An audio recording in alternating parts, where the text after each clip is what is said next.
Alright, so here's Dave's first beginner fiddle lesson stuff, and we talked about a lot of things. First of all, this um, I'm just gonna take the fiddle like a hamburger here, and I'm gonna set it in this V that my hand is making with my thumb and my forefinger of my left hand, and I'm gonna set it in here, and it's going to rest on the, here we go, on the thumb right here, just above that that knuckle in the middle of the thumb. And I'm not going to bend, I better back up here. I'm not going to bend this thumb like up or over. Boy, this is weird, huh? Alright. And I'm not going to bend this thumb. You can see how that's bent. I don't want that. And I don't want it like really tight. It's hard to see, but I think you remember we talked about it, okay? I don't want that thing like ching like that, right? And so it needs to be just kind of straight but flexible, and it's going to sit in the neck is going to sit in the V like this, and our index finger on this side is going to be right up against, you know, the top of the just so it's actually like kind of sitting right up against the finger where the nut comes over. See that? There's a nut, and my index finger is going to sit kind of right up against there, and almost like half behind it, half in front of it, and so it's going to sit in that V like that. And then we're going to do our little scales. First of all, so the chromatic scale, we're just going to pick them with our thumb, so we can concentrate on the intonation where the notes are.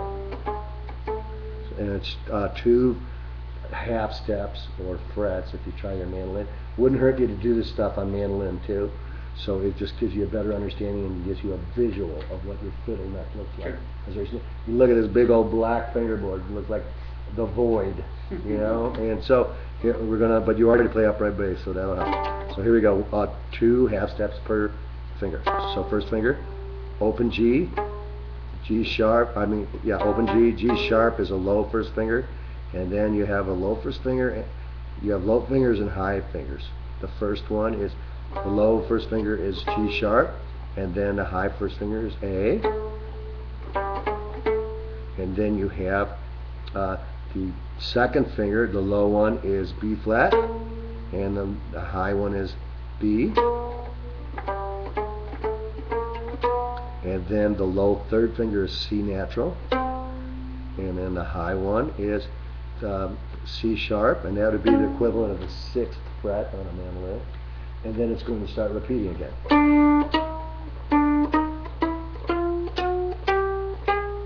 Right, and then so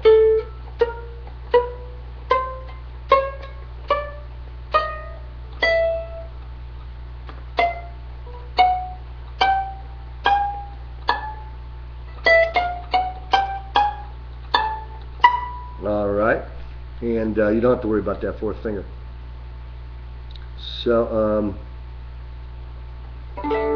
so that is the left hand. Then we talked about the bow.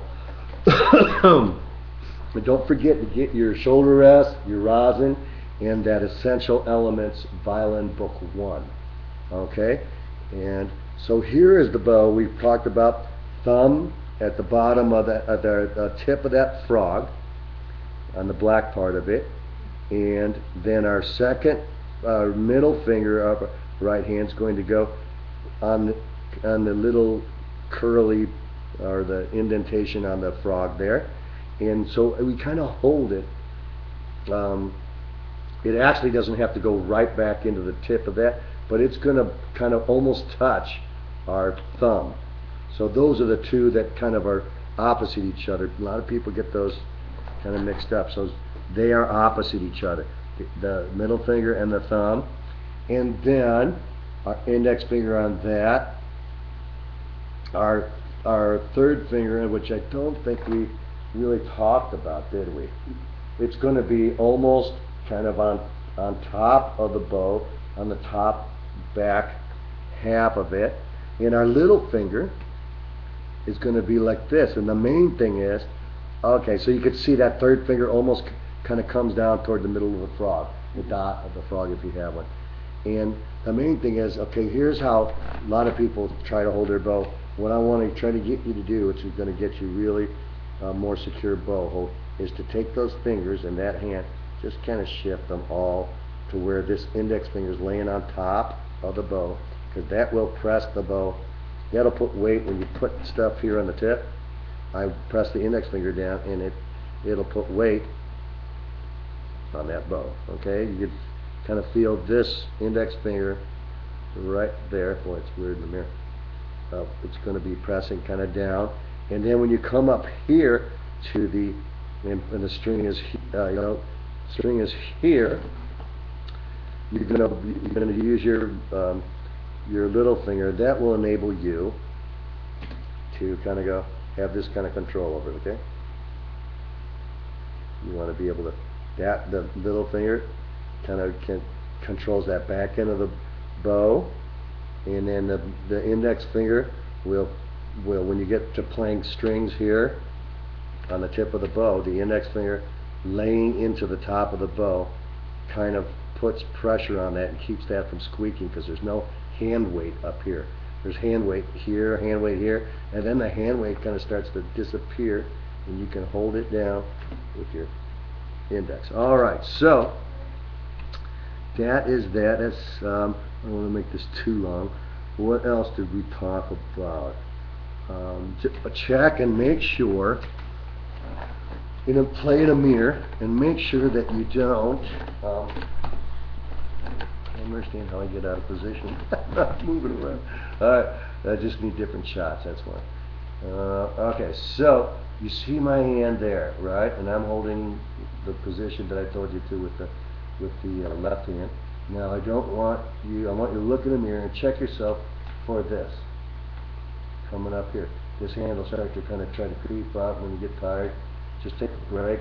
Don't let yourself hold it up like this. That bend shortens your fingers. When I take that bend out and leave my hand straight, I can have this huge reach compared to this, and that also tightens everything. Alright, you'll see fiddle players play like this, and some of them are good because they practiced enough, but really, most of the great violin players and stuff play like this. And don't do this either.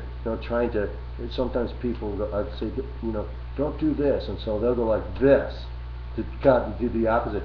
We want that straight. All right, that's pretty easy to see, huh? Mm-hmm. So that's the left arm and hand and wrist, and I think that's probably enough for this, huh? For this week. All right, don't forget shoulder rest, rosin, and the rectangular rosin with the wood on the outside, and and Essential Elements Book 1. This is Sherman's violin rosin. It doesn't have to be this, but it looks like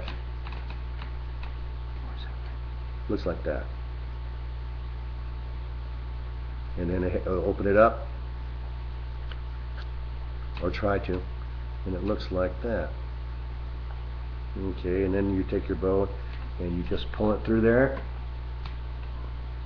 through that rectangular thing like that. And like I said, probably every time you practice for yourself, it won't hurt you to rosin it up. Sometimes I don't do it, but at first I think you should. Just a good habit to get into. All right, and that'll do it.